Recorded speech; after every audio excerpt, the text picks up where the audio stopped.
हम लोगों की स्मृति तो इतनी मंद हो चुकी है कि इसी जन्म की बात है। अभी कितने साल के हो आप? 24 साल। तो 24 साल की बात है। अभी तो 24 साल की बात है कि आप 9 महीने मां की गर्भ में रहे, लेकिन आपको 1 सेकंड का पता नहीं। पता है भला?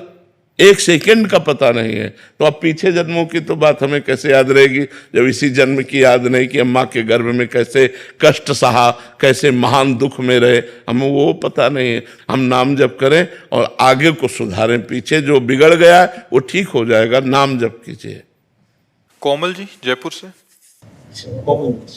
श्री हरिवंश महाराज जी। महाराज जी, हमें बहुत आत्मग्लानि होती है जिसके कारण यदि हम सही भी होते हैं तो अपना आत्मविश्वास खो बैठते हैं। ऐसी परिस्थिति में आत्मविश्वास कैसे बनाए रखें महाराज जी? सत्संग सुनिए, सत्संग सुनिए जिससे ज्ञान प्राप्त हो। अज्ञान के कारण गलत काम भी हो जाते हैं और अज्ञान के कारण सत्य वस्तु का ज्ञान न होने पर हमें संशय बना रहता है। तो यदि हम शास्त्र स्वाध्याय करें और सत्संग करें तो हमें ज्ञान प्राप्त हो जाए, तो असत आचरण भी ना हो और असत संकल्प भी ना बने, सही पे आनंद का अनुभव हो, गलत में प्रायश्चित हो, हृदय जले, तो हम सही हो जाएंगे। हमें सत्संग की अत्यंत आवश्यकता है। 2 प्रकार से सत्संग होता है, एक साधु के मिलने पर सत्संग होता है और एक शास्त्रों से सत्संग होता है। गीता प्रेस की बहुत छोटी छोटी पुस्तिकाएं हैं, उनको खरीद लीजिए, उनको पढ़िए जिससे आपका ज्ञान प्रकाश हो। संतों के वचन सुनिए जिससे आपका ज्ञान प्रकाश हो। उसी ज्ञान से अज्ञान का नाश होता है। अज्ञान का नाश होते ही गलत आचरण बंद हो जाते हैं। जब हृदय पवित्र होता है तो पवित्र हृदय में विश्वास होता है। विश्वास बहुत बड़ी चीज है। बिन विश्वास भगति नहीं, ते बिन द्रवहि न राम, राम कृपा बिन सपन्यु, जीव न लह विश्राम। जीव न लह विश्राम, जीव को जो आनंद और विश्राम मिलता है वो भगवान की कृपा से मिलता है, और भगवान की कृपा भक्ति से मिलती है, और भक्ति विश्वास से होती है, और विश्वास संत वचनों और शास्त्रों के श्रवण पठन से जागृत होता है। डॉक्टर प्रियंका जी। श्री हरिवंश महाराज जी। महाराज जी, आप कह रहे हैं कि आप एक डॉक्टर हैं और जब भी हमसे कोई गलती हो जाती है जो हम करना नहीं चाहते, मतलब उद्देश्य नहीं था, बट उसकी जिम्मेदारी जो मरीज है उसके परिवार वाले हम पे डाल देते हैं, ऐसे में क्या हमें पाप लगेगा? पाप लगेगा क्योंकि आप पे है। मरीज का पूरा जीवन आपको समर्पित होता है। जब आप ऑपरेशन थिएटर पर ले जाते हैं तो सिर्फ आप उसके जिम्मेवार होते हैं। उसके न परिवार का कोई होता है, न उसका कोई प्रिय संबंधी होता है। आप ही उसके माता पिता, भगवान, प्रिय संबंधी, सब कुछ आप है। तो आपकी पूरी जिम्मेवारी होती है कि आपसे कोई प्रमाद ना होने पावे, कोई गलती ना होने पावे, और फिर नहीं बचता है तो फिर आपका उसमें कोई दोष नहीं है, क्योंकि आप कोई भगवान नहीं हो कि आप उसको बचा लेंगे। आपका प्रयास पूरा होना चाहिए। उस प्रयास में अगर प्रमाद है तो आप अपराधी हैं, यहां ना सही तो भगवान के दरबार में अपराधी हैं, क्योंकि वो मरीज का पूरा जीवन आपके हाथ में होता है। आप चाहे जहां काटे, आप चाहे जहां जो जैसा व्यवहार करे, वो तो बेहोश आपके थिएटर में केवल आपके ऊपर समर्पित है। अब आपका वहां भगवान का सीसी कैमरा लगा हुआ है, वो देख रहे हैं। यदि आप ईमानदारी से मरीज के साथ बर्ताव करते हैं, अपने जितना ज्ञान भगवान ने आपको दिया है, और इसके बाद असफल हो जाता है, तो ये उसका प्रारब्ध है, आपका पाप नहीं है। यदि आप प्रमादवश कोई असफलता करते हैं तो उसकी जिम्मेवारी आपकी है, ये आप देख लीजिए। ललित मोहन शर्मा जी लखनऊ से। राधे राधे महाराज जी। महाराज जी, भगवान ने मेरा जन्म किस लिए किया है? कि अब आगे जन्म ना हो, इसके लिए क्या करें? इस मनुष्य जन्म दिया है साधन धाम मोक्ष कर द्वारा, और पाई न जे परलोक सम्हारा, सो परत्र दुख पावई, सिर धुनि धुनि पछताए, काले ही कर्मे ईश्वरे मिथ्या दोष लगाए। बहुत बढ़िया अवसर दिया है। खूब राधा राधा जप करके अपना कल्याण कर लो, अपना मंगल कर लो। अगर मनुष्य जन्म प्राप्त करके केवल लड़का बच्चा परिवार मोह ममता इसी में समय व्यतीत कर दिया, तो फिर आए हम मनुष्य जन्म में है साधन धाम, साधना करने के लिए, मोक्ष प्राप्ति के लिए, भगवत प्राप्ति के लिए हमें मनुष्य जन्म मिला है। यदि हम नाम जप करें, अच्छे आचरण करें, परिवार समाज की सेवा करें, तो हम मुक्त हो जाए। अगर हम भोगों में रत रहेंगे, भगवान को भूल गए, तो यहाँ कुछ साथ जाने वाला नहीं। न बैंक बैलेंस, न तुम्हारा शरीर, न तुम्हारा घर, न तुम्हारे रिश्ते नाते, सब यहीं पड़े रह जाएंगे। इसलिए भाई हमारा जन्म हुआ है भगवत प्राप्ति के लिए। मनुष्य नर्तन कर फल विषय न भाई, भजिए राम सब काम बिहाई। समस्त कामनाओं का त्याग करके भगवान का निरंतर भजन होता रहे, इसीलिए हमें मनुष्य जन्म मिला है। नविता जी। राधे राधे महाराज। राधे राधे महाराज जी। महाराज जी, मन की अवस्था है कि किसी भी को देखकर मन में कुछ भी भाव आ जाता है, या कभी जजमेंट से आ जाती है कि मतलब जैसे घर में बच्चे हैं, अगर दुर्व्यवहार कर रहे हैं तो क्रोध आ जाता है और सोचा और बोला जाता है जो मन अंदर चल रहा हो। तो महाराज जी, ऐसे में एक कर्म बन जाता है क्या? हाँ, क्यों नहीं, कर्म क्यों नहीं बन जाता है। अब यदि हमारा कटु व्यवहार है बच्चों के प्रति, एक मर्यादा है, माता पिता और गुरु और शिक्षक ये अपने शिष्य और अपने बच्चों पर दोष दर्शन कर सकते हैं, इनका अधिकार है। गुण और दोष दर्शन करके दोषों के त्याग के लिए उचित दंड का विधान कर सकते हैं। जैसे गुरु है अपने शिष्य पर, माता पिता है अपने बच्चों पर, उनका दोष निवारण करने के लिए दंड विधान कर सकते हैं। इसके अलावा अगर आपने अपना स्वभाव ऐसा बनाया कि हर बार में क्रोध, हर बार में, तो आप अपने स्वभाव के अनुसार कर्म कर रहे हैं, फिर उसका आपको परिणाम भोगना पड़ेगा। हमें क्रोध करने का नाटक करना है, लेकिन थोड़ी ही देर में हमारा हृदय शीतल है, उसको आशीर्वाद दे रहा है और उसको फिर बुलाकर, देखो समझ रहे हो ना, आज के बाद गलती नहीं, कोई गलती नहीं, चलो आगे चलो। सुधार के लिए माता पिता, गुरु, अध्यापक ये थोड़ा क्रोध का प्रदर्शन करते हैं। क्रोध नहीं होना चाहिए, क्रोध तो पाप का मूल है। अगर क्रोध करेंगे तो बड़े दोष उत्पन्न हो जाएंगे, हिंसात्मक वृत्ति आ जाएगी, कटुवचन निकलेंगे, गाली निकलेगी, सो ठीक नहीं है। महाराज जी, समझ के किया हुआ क्रोध में कोई कर्म नहीं बनता? नहीं, उसमें हम अपने कर्तव्य का पालन कर रहे हैं। जैसे एक बड़ा अधिकारी है और 50 लोग उसके अंडर में हैं और उनमें कोई प्रमाद कर रहा, अपने कर्तव्य का पालन नहीं कर रहा, तो उसे क्रोध का नाटक करना पड़ेगा। मतलब वो भय दिखाना कर अपने कार्य को पूरा कराना, ये उसका कर्तव्य, क्योंकि अधिकारी है, ऐसे टीचर है, ऐसे गुरु है, ऐसे माता पिता है। तो हमें अपने कर्तव्य के पालन करने में कोई भी संकोच नहीं होना चाहिए, लेकिन कर्तव्य से विलग फिर नहीं होना चाहिए, कर्तव्य से विलग नहीं होना चाहिए। ज्योति जी। राधे राधे महाराज जी। महाराज जी, सांसारिक चीजों को देख के परिवार वाले सरकारी या अच्छी नौकरी के लिए प्रेरित करते हैं, जिसके लिए भजन छूटता है, पर ये मन सिर्फ उतना ही कमाना चाहता है जिससे बस गुजारा सा हो हाँ, जाए। तो हमें चाहिए कि हमें प्रयास करना चाहिए, सरकारी नौकरी के लिए, व्यापार के लिए, हमें धन के लिए प्रयास करना चाहिए। हमारा मनुष्य शरीर मिला है, समाज सेवा, परिवार सेवा बिना धन के हो नहीं सकती। तो हम नाम जप करते हुए यदि प्रयास कर रहे हैं तो वही तो हमारी उत्तम बात है। नाम जप कैसे छूट जाएगा? जैसे श्वास लेना रुक गया तो हम मर गए, ऐसे हर श्वास में राधा राधा का अभ्यास करो, और चाहे फावड़ा चलाओ तो भी भजन होता रहेगा, ऑफिस में जाओ तो भजन होता रहेगा, व्यापार करो तो भजन होता रहे। हर समय बातचीत थोड़ी होती रहती, जब बातचीत हुई तो व्यापार हुआ, वो भी भगवान को समर्पित है, शेष समय नाम जप कर रहे हैं, बहुत बढ़िया। चाहे नौकरी हो, चाहे व्यापार हो, चाहे कोई कार्य हो। हमको ये थोड़ी है कि भजन को लेकर हमें किसी गुफा में बैठ जाना, ऐसा नहीं। गुफा वालों को भी संसार की सेवा में आना पड़ता है, साधु महात्मा भी संसार की सेवा करते हैं। तो इस संसार में हम आए हैं सेवा करने के लिए, सेवा करते हुए भजन करने के लिए। दोनों काम होना चाहिए, भजन और सेवा। ये नहीं है कि हम भाई नाम जप का बहाना लेकर के सब काम छोड़ दिए और बैठ गए, ऐसा नहीं। ऐसा साधु महात्माओं के लिए भी नहीं। तुम यज्ञ कराओ, तुम धर्म की स्थापना करो, चलो समाज में जाओ, प्रवचन करो, समाज को सुधारो, ये सब कर्तव्य भगवान देते। देखो, शरीर पीड़ित होते हुए भी हम अपने कर्तव्य का पालन कर रहे हैं। हम कोशिश करते हैं जब तक दम रहेगी तब तक आपके बीच में आएंगे और आपसे बात करेंगे। अब जब दम नहीं रही तो भगवान जाने। फिर सुरेंद्र गुप्ता जी, जयपुर से। राधा वल्लभ श्री। महाराज जी, आपके चरणों में कोटि कोटि प्रणाम। महाराज जी, भगवत प्राप्ति दुर्लभ नहीं है, दुर्लभ है भगवत प्राप्त संतों का मिलना। महाराज जी, यहाँ मिलने से क्या तात्पर्य है? महाराज जी, आप संत पुरुषों के दर्शन पा लेना ही मिलना है या कुछ और? हम कैसे जानेंगे? महत्संगस्तु दुर्लभ हो, पहले तो महापुरुषों का मिलना ही कठिन है, फिर अगम्यो उनकी आज्ञा पे चलना कठिन है। किसका प्रश्न है? और यदि आज्ञा का पालन कर ले गए तो अमोघस्य निश्चित भगवत प्राप्ति हो जाएगी। तो महापुरुषों का मिलना कठिन है। महात्मा जो भगवान में निरंतर चित्त जोड़े हुए हैं, विषय प्रपंच से ऊपर उठे हुए हैं, सबको भगवान का स्वरूप समझते, समदर्शी हैं, किसी से कोई अपेक्षा नहीं, हर समय मननशील हैं, ऐसे महात्मा का मिलना मुश्किल है। केवल वेश ही महात्मा का नहीं है, लक्षण भी महात्मा के होने चाहिए जो शास्त्रों में वर्णन है, जो निर्माण अमोहा जित संग दोषा अध्यात्म नित्या विनिवृत्त कामा द्वंद्वैर विमुक्ता सुख दुख का संगई, ऐसे जो महान पुरुष हैं, यदि वो हमें मिल जाए और हम उनकी आज्ञा का पालन करें तो हमारे को भगवत प्राप्ति हो जाए।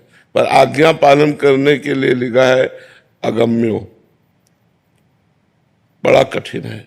संतों की आज्ञा पे चलना बड़ा कठिन है, क्योंकि मन विषयी है, वो किसी न किसी विषय का आश्रय ले लेता है और हमको आज्ञा उल्लंघन में रद्द कर देता है। तो इसीलिए हम पूरा लाभ नहीं ले पाते संतों का। तो संतों का जो सानिध्य है उसका तात्पर्य उनकी वाणी के अनुसार चलना, केवल दर्शन कर लेने मात्र से बात नहीं बनेगी, केवल पास बैठ जाने से बात नहीं बनेगी, उनकी आज्ञा का पालन करना होगा। अगर उनकी आज्ञा का पालन नहीं है तो बहुत से ऐसे देखे गए महापुरुषों के पास रहते हुए भी दीपक तले अंधेला पाया गया, उनमें प्रकाश नहीं हुआ और दूर का व्यक्ति लाभ ले गया। वो उनकी आज्ञा का पालन किया, वो लाभ ले गया, और नजदीक जो रहने वाले वो खाली रह गए, वो राग द्वेष में फंस गए, वो उनकी संपत्ति में फंस गए, बाहरी संपत्ति में फंस गए।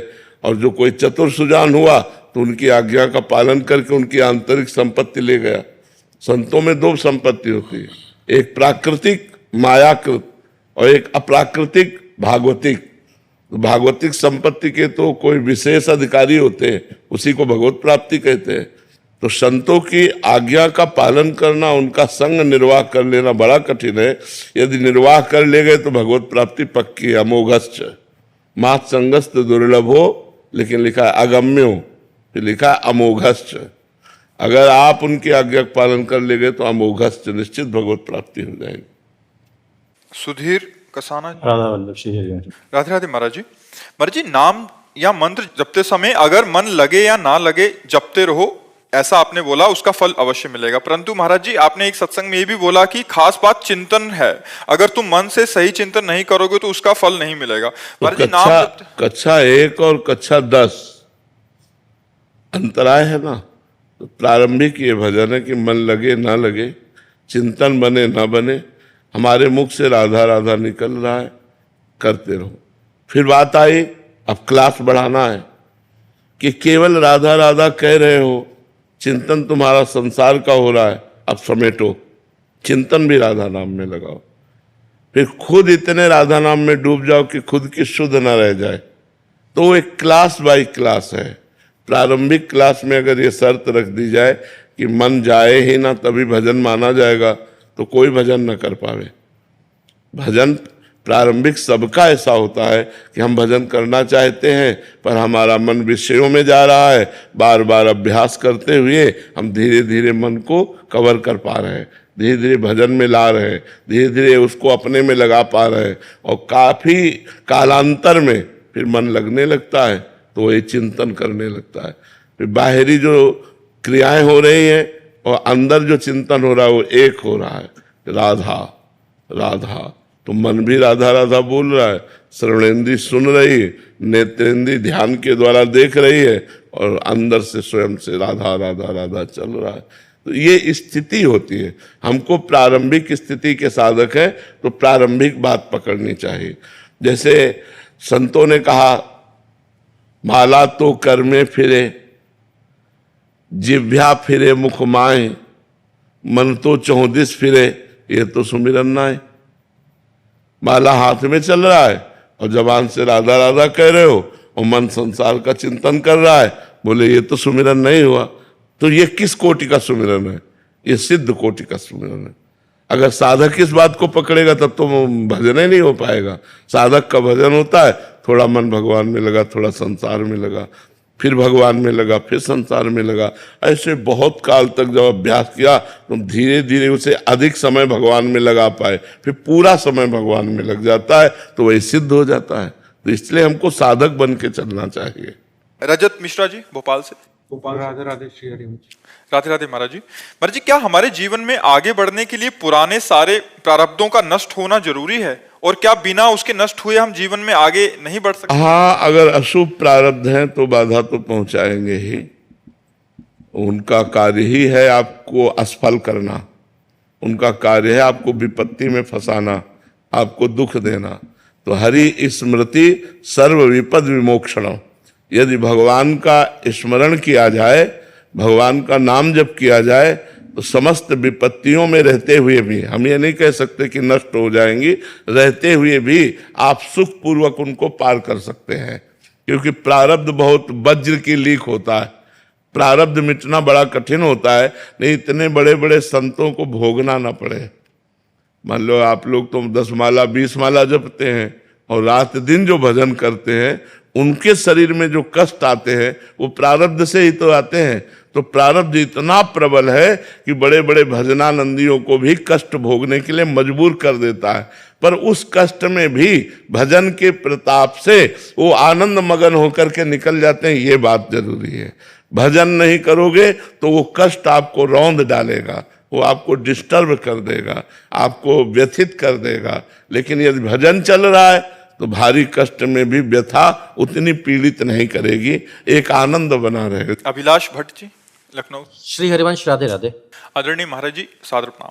महाराज जी, राधा नाम जाप से मेरे जीवन में बहुत परिवर्तन आया, मैं ये समझ पा रहा हूँ, लेकिन समाज एवं विशेष रूप से मेरी पत्नी नहीं समझ पा रही। समाज को तो मैं समझा ले रहा हूँ, पत्नी को नहीं समझा पा रहा। हाँ देखो, जब तक हमारी श्रद्धा आपके वचनों पर नहीं होगी तब तक आप नहीं समझेंगे।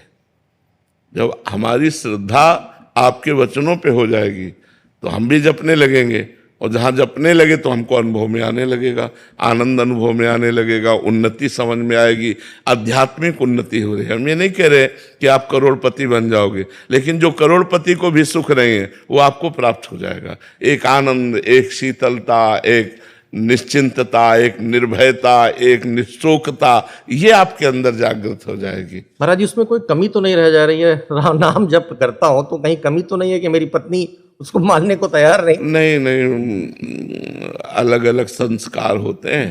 तुकाराम जी महाराज के कीर्तन में बहुत से लोग एकत्रित होते थे, तो एक नास्तिक प्रवृत्ति के थे, उनको एक भगत ने कहा कि आप एक बार कीर्तन में केवल चलिए और दर्शन कीजिए, एक बार मेरे कहने से। तो वो चले गए, तो तुकाराम जी का प्रभाव ऐसा कि वो एक बार में ही लुट गए। अब तो रोज कीर्तन जाने लगे और सत्संग सुनने लगे, तो ब्रह्मचर्य से रहने लगे, पत्नी से बात नहीं करते। पत्नी ने कहा, बाबा जी हमारे जीवन में दुख का कारण बन गया। अब उसने सोचा दंड कैसे दे तुकाराम जी को, क्योंकि बातचीत ही नहीं करते, वो हर समय बिट्टल बिट्टल करने लगे और संयम से रहने लगे। तो पत्नी ने कहा, इनके हमसे बातचीत ना करने का कारण तुकाराम जी हैं, तो तुकाराम जी को दंड कैसे दें? तो पत्नी ने अपने पति से कहा, तुम्हारा तो उद्धार हो गया, क्योंकि तुम इतने बड़े संत से जुड़े, हमारा उद्धार कैसे होगा? एक बार घर लाओ, हम बनाएं पवाएं, उनका चरण धोएं। तो उनको बड़ा आनंद आया कि यार ये नास्तिक प्रवृत्ति की बदल गई। अब वो जो ही लिवाने गए सो उसने 10 लीटर पानी एक बड़े भगोने में आग में रख दिया। वो जब खौलने लगा पानी, और जब आके तुकाराम जी के चरित्र में हमने पढ़ा, जब आके बैठे तो पीछे से पूरा खौलता हुआ पानी डाल दिया, उनकी त्वचा उधर गई। हा विठ्ठल, हा विठ्ठल, हा विठ्ठल। तो ऐसा जरूरी नहीं है कि पति पत्नी का एक ही भाव हो, ऐसा जरूरी नहीं है। हो सकता है पति नास्तिक हो, पत्नी भक्त हो सकता है पति भक्त हो, पत्नी नास्तिक हो, तो अलग अलग भाव होते हैं। अब हो धार्मिक तो है वो, लेकिन वो काउंटर जब करने पे कह रहे हैं कि इससे क्या जीवन में परिवर्तन आया, ये बताइए आप जो है। हाँ, अंदर के अनुभव की बात कैसे बतावे, क्या बतावे? लेकिन वो भाग्यशाली है जिसको आप जैसा पति मिला है। वो भले न जपे, लेकिन उसका मंगल तो होगा ही, क्योंकि आप उसके साथी हैं, आप उसके पति हैं, आप उसके ध्यान का विषय हैं, आपसे वो प्रेम करती है, तो उसका मंगल तो हो ही जाएगा, चिंता की बात नहीं है। प्रोफेसर सुजीत कुमार ठाकुर जी। राधा वल्लभ जैसे। श्री हरिवंश महाराज जी, आपके चरणों में कोटि कोटि प्रणाम। महाराज जी, जैसे सपना टूटते ही प्रातिभाषिक सत्य का मिथ्या होने का अनुभव होता है और व्यवहारिक सत्य का होना का प्रमाण मिलता है, वैसे ही मनुष्य ऐसा क्या करे जिससे उसे परमार्थिक सत्य का अनुभव हो और व्यवहारिक सत्य का मिथ्या होने का देखो, बिना शुद्ध ब्रह्म ज्ञान के ये बात असंभव है। शुद्ध ब्रह्म ज्ञान जब हृदय में जागृत हो जाता है तो ब्रह्म सत्यम जगन मिथ्या ये अनुभव होता है। और जब ये अनुभव के बाद वो ब्रह्माकार वृत्ति करता है तो फिर सर्वम खलमिदम ब्रह्म, फिर सब ब्रह्म ही है, मिथ्या कुछ है नहीं, ब्रह्म के सिवा किंचन मात्र कुछ नहीं। सर्वम खलमिदम ब्रह्म नेना नास्ति किंचन, किंचन मात्र भी ब्रह्म के सिवा कुछ नहीं है। तो हमें चाहिए कि हमें शास्त्र के अनुसार साधना करनी चाहिए।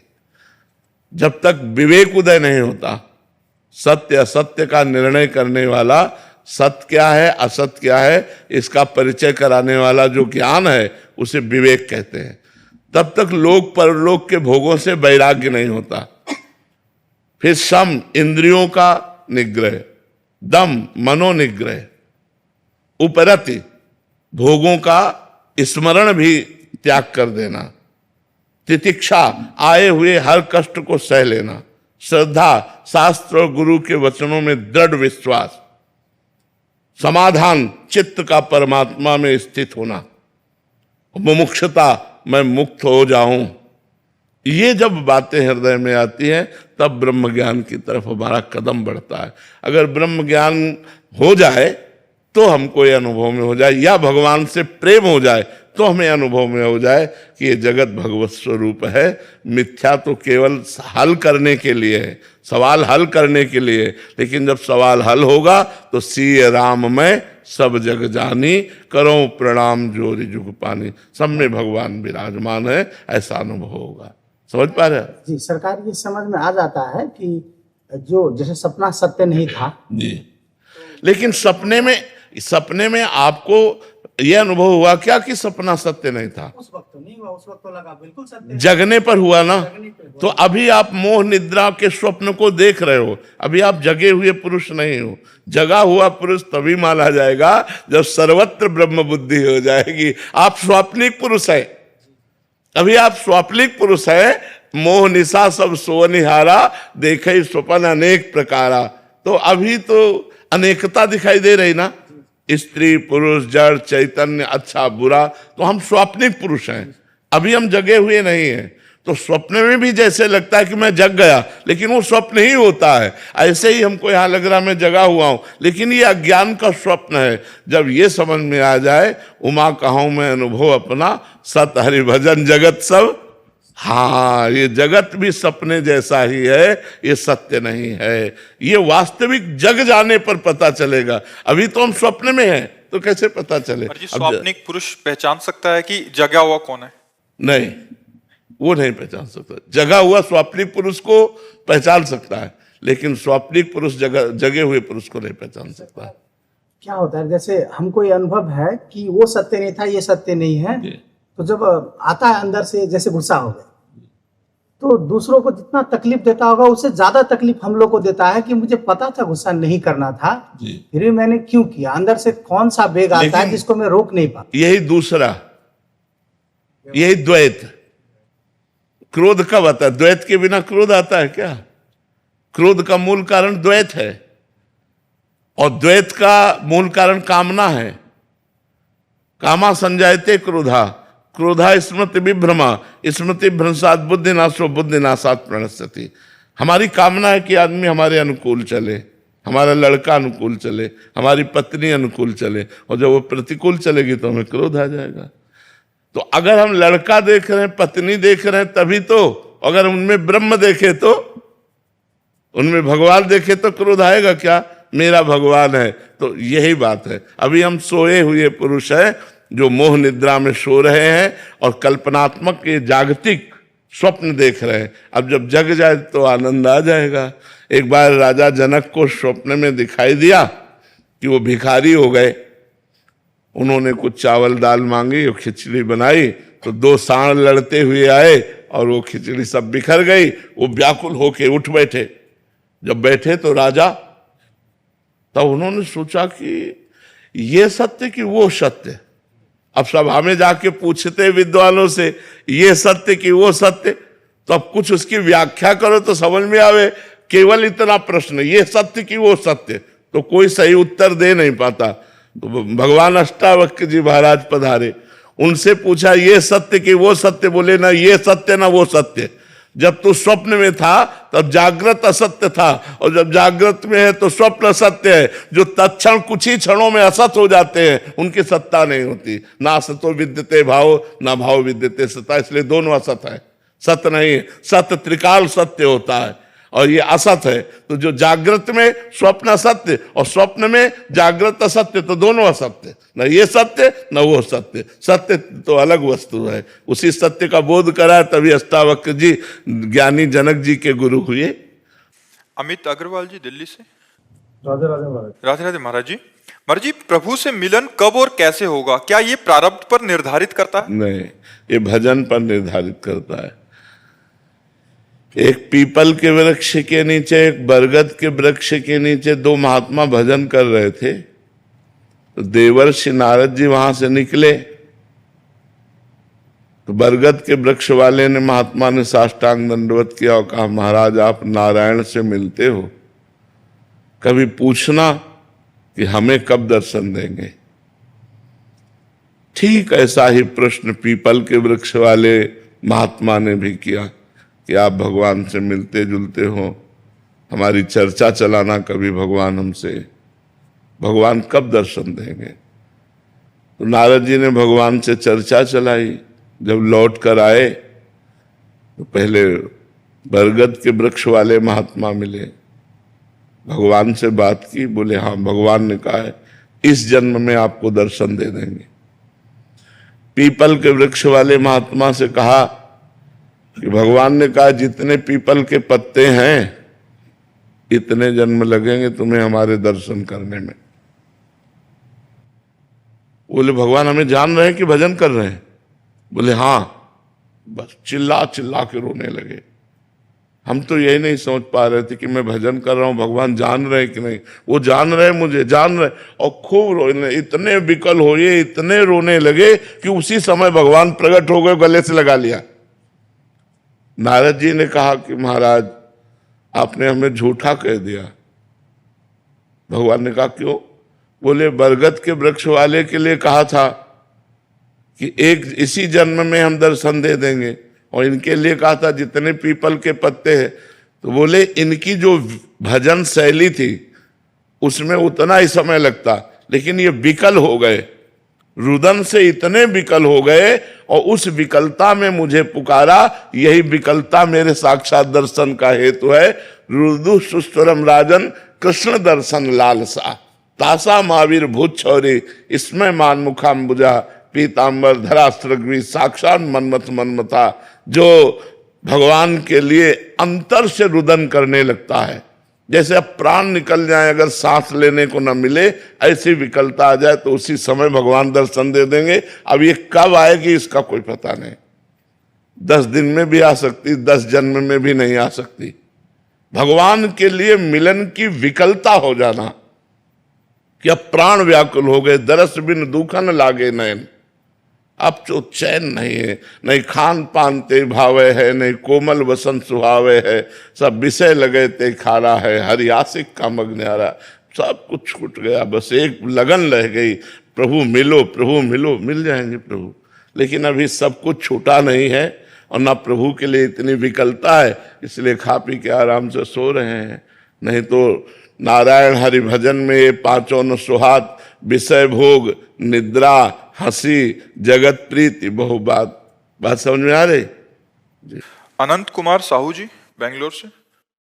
गुरुदेव, सब में भगवान देखने का क्या अर्थ है? कैसे सब में भगवान देखें? उनके लिए भगवान है सब में, सब में है। जैसे देखो ये काहे से चल रहा है? बिजली से। दिखाई तो नहीं दे रहा कि इसमें बिजली है। ये काहे से चल रहा है? बिजली से। ये काहे से चल रहा है? बिजली से। ये काहे से, ऐसी काहे से चल रही? नाम अलग अलग हैं, क्रियाएं अलग अलग हैं, प्रभाव अलग अलग है, लेकिन बिजली तो एक है ना। हीटर में प्रभाव जाके गर्म कर देता है बिजली, इसमें हवा दे रहा है, इसमें शीतलता दे रहे, इसमें लाइट दे रहे। तो जो बिजली हवा दे रहे वही बिजली लाइट दे रहे, वही बिजली एसी में ठंडा कर रहे, वही बिजली हीटर में गर्म कर रहे। लेकिन बिजली तो एक है ना, तो दुष्ट में भी वही पावर है, संत में भी वही पावर है, जड़ में भी वही पावर है, चैतन्य में भी वही पावर है, स्त्री में भी वही पावर है, पुरुष में भी। इस पावर को बिजली कहते हैं, उस पावर को भगवान कहते हैं। है ना सब में भगवान।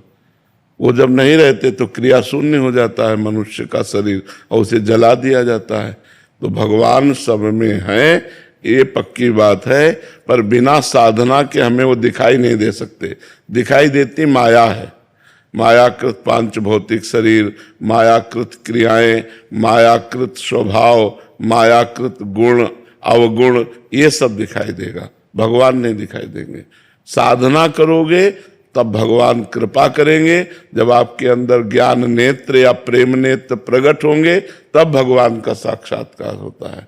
समझ पा रहे हो? है सब में भगवान, तो हमें मानना पहले चाहिए कि भगवान सब में है, हमें भले नहीं दिखाई दे रहे, क्योंकि बोल रहा चल रहा तो भगवान का पावर है, तभी ये बोल चल रहा है। नहीं तो ना बोल पाएगा ना चल पाएगा। वो जहाँ पावर अंतर ध्यान हुआ तो बोले मर गया, नहीं कहते? चाहे जितना प्रिय शरीर हो उसे हम नष्ट कर देते हैं, जला देते हैं। तो इसलिए हमें मानना होगा पहले कि सब में भगवान है और डट के भजन करना होगा। फिर हमें जानना होगा, फिर जानना होगा, और जब जान गए तो जानत तुम्हें हो जाए। वहां भगवान है तो आप में भी भगवान है, आप भगवत स्वरूप हो गए। जब ये जान जाओगे सब में भगवान है तो आप भी भगवत स्वरूप हो गए, और आवागमन चक्र जो जन्म मृत्यु का चक्र है इससे आप मुक्त हो गए। पर ये खेल थोड़ी है, बड़ा कठिन है। आप हमारे अनुकूल चलोगे भगवान की भावना हम कर सकते हैं, लेकिन जब प्रतिकूल व्यवहार करो, अपमान करो, निंदा करो, गाली दो, फिर हम आप में भगवान देखें, ये बात है, ये बात है। अगर ये देख ले गए तो माया से मुक्त हो गए। पर है कठिन, ये है कठिन बात। एक है यज्ञ कर रहा है, भजन कर रहा है, साधना कर रहा है, तो उसमें भगवान की भावना कर सकते हैं। लेकिन गंदे आचरण कर रहा है, बहुत पाप कर रहा है, हम उसमें कैसे भगवान? उसमें ऐसे भगवान की भावना देख सकते हैं कि क्रिया अलग है लेकिन पावर तो इसमें वही है, पावर तो वही है। जैसे ये क्रिया अलग है, हवा देता है और वो लाइट देती है, तो अगर बिजली प्रकाशमान है तो इससे प्रकाश क्यों नहीं निकल रहा?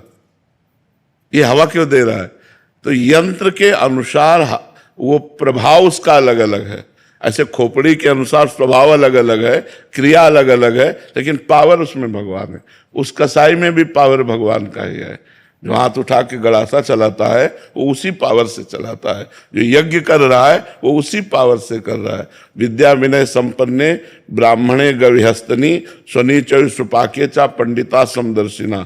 जो विद्या विनय संपन्न ब्राह्मण में, गाय में, चांडाल में, कुत्ते में, हाथी में एक ही परमात्मा को देखता है, वही वास्तविक ज्ञानी है, वही ज्ञानी है। आओ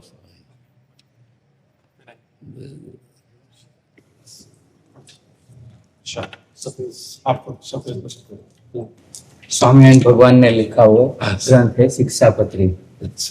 जैसे आचार संहिता होती है वैसे खुद स्वामीनारायण भगवान ने किस तरह से संत लोग को, भक्त लोग को रहने का, वो सारे वेद पुराण आदि का सार, 350 शास्त्र का सार करके ये शिक्षापत्री लिखी है। वो संस्कृत, इंग्लिश, हिंदी सभी में उसका ट्रांसलेशन और उसका फोटो भी है कि सबको समझ में आ जाए। उसके ग्रंथ लिखा उसको अब 200 साल पूरे हो रहे हैं।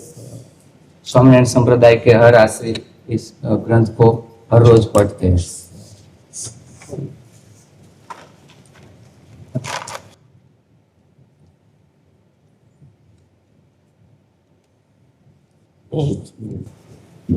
एक प्रश्न पूछना था कि हम लोग जब किसी के साथ बात करते हैं और किसी प्रवृत्ति में ज्यादा इन्वॉल्व हो जाता है तब स्मरण टूट ना पाए, उसका कोई? जैसे हम आपको देख रहे हैं तो हम आपके चेहरे पर नाम लिख रहे हैं, आपसे बात कर रहे हैं, हमारे दिमाग में नाम चल रहा है और बात हमारे मन में इतनी सामर्थ्य है कि वो दो कार्य एक साथ कर सकता है। जैसे हम नाम जप करते हैं तो भूत भविष्य का चिंतन करता है ना, मन करता है ना चिंतन, भूत भविष्य का करता है। तो वो ऐसे ही हम बात कर रहे हैं, एक क्रिया हो गई, और अंदर से उसको हम चिंतन में लगाएं। जब हम चिंतन के लिए एकाग्र रहेंगे तो हम किसी भी कार्य में इतना इन्वॉल्व नहीं होंगे कि हमारा चिंतन ही छूट जाए। हम आपसे बात कर रहे, नहीं तो जैसे 2-2, 2.5 घंटे हमारा एकांतिक होता है तो हम भजन विहीन हो जाएंगे ना उस समय।